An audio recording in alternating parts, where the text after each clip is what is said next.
मैं अपनी वालदा से बदला लेना चाहता हूँ, इसलिए कभी शादी नहीं करूँगा। कीनिया के एक आदमी ने शादी ना होने की वजह अपनी वालदा को करार दिया और ऐसी अजीबो-गरीब रीज़न इख्तियार की जिसके बारे में हम आमतौर पे नहीं सोचते। हुआ कुछ यूँ, जब उससे पूछा गया कि आप शादी क्यों नहीं कर रहे, तो उसने कहा कि मेरी वालदा चाहती हैं कि मैं शादी करूँ, मेरे बच्चे हों, मैं अपनी ज़िंदगी में सेटल डाउन हो जाऊँ। लेकिन मैं उनसे बदला लेना चाहता हूँ, तभी मैं शादी नहीं कर रहा। और बदला क्या था?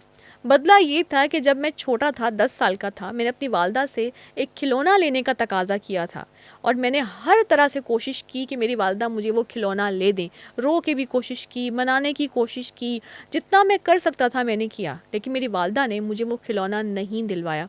अब बिल्कुल उसी तरीके से मेरी वालदा मेरे पीछे पड़ी हुई हैं, मुझे कहती हैं कि शादी कर लो। मुझे हर तरह से मनाने की कोशिश कर रही हैं, उनकी ये अव्वलीन ख्वाहिश है कि मेरी शादी हो जाए। लेकिन मुझे वो याद है ट्रॉमा, कि उस खिलौने के पीछे भी मैं इतना ही पागल था जितनी आज मेरी वालदा ख्वाहिश कर रही हैं मेरी शादी की। तो मैं उस चीज़ का बदला लेने के लिए शादी नहीं करूँगा, ताकि मेरी वालिदा को रियलाइज़ हो कि उन्होंने कई साल पहले कितनी बड़ी गलती की थी। अब इस वीडियो के आने के बाद, उसका बयान सामने आने के बाद सोशल मीडिया पे ये बात वायरल हो चुकी है।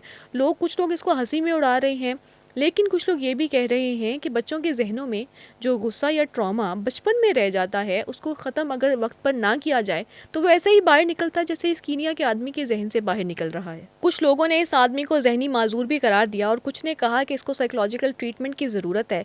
हो सकता है कि इसको प्रॉपर मेंटल ट्रीटमेंट मिले तो ये अपनी जो बात है उससे हट जाए और एक खूबसूरत ज़िंदगी गुजारने की तरफ आ जाए। जो बदले की आग इसके जहन में जल रही है, शायद उसको कोई साइकोलॉजिस्ट ही ठीक कर सकता है। खैर, आप इस हवाले से क्या सोचते हैं?